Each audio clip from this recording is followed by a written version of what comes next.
am back this time and I am answering some questions from Twitter.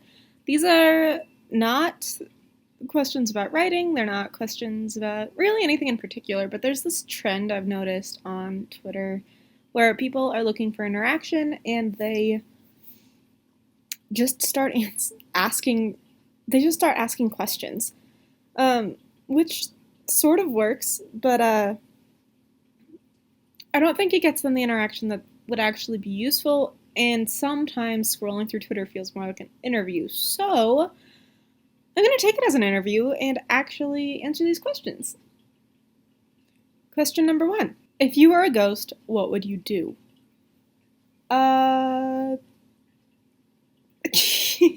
Probably, honestly, I would go find a really old building. Option A, I would travel the world. Option B, I would find a really old building and live up to the stereotypical ghost standards until I, found a friend, one of my friends, and just, teasingly haunted them. So, I would go find my friend and then, move things 5 inches to the left or whatever. Nothing, creepy, but just, weird. That's what I would do if I were a ghost. If you could have one superpower, what would it be? I really like the concept of telekinesis. I don't want to be able to read people's minds, but I do want to be able to fling things at them without having to, expend energy. Anybody who has ever played Pathfinder with me knows this about me. Would you rather live in the Sahara Desert or live in the Antarctic? You have all you need to survive. This is purely a hot or cold environment. Which one would you choose? I would rather live in the Antarctic. Yeah. See, the thing is, when you're hot, there is, nothing you can do to cool down. There's only so many layers of clothing you can take off with it still being socially acceptable. When you're cold, you can layer, you can do blankets, you can, light a fire. Lighting a fire will not help you if you're hot, And, sure, you can swim, but that's not nearly as fun. Downside of the cold is sunshine, but they say I have everything I need to survive, so that means I could get a sun lamp and spend all my time indoors like I do anyway. Perfect. I see no flaw. It's so beautiful here today that I want to write outside. Anyone else? No. Sorry. I'm an inside writer. Need my desk.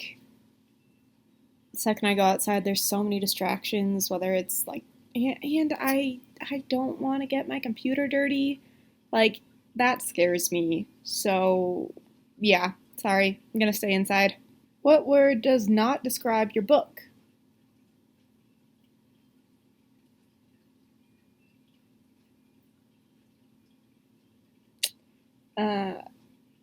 Sorry, I have to think of every single word I've ever known for a second and then compare them to my book.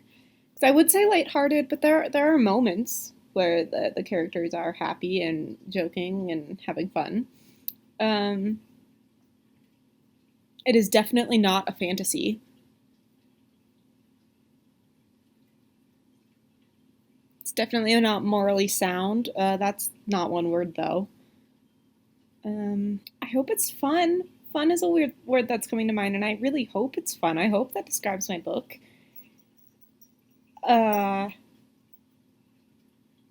Feline. Feline does not describe my book. There are no cats. Did it. Next question.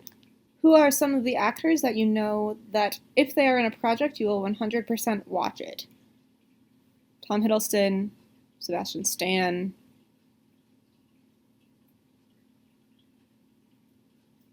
Those are the ones that come to mind.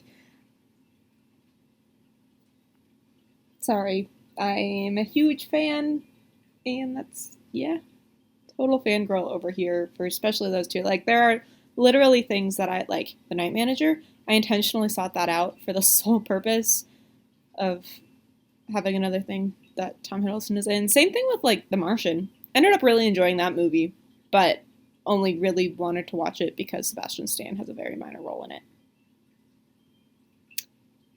My bad. Do you have any pets in your current whip? Any characters with little critters of their own to tend to?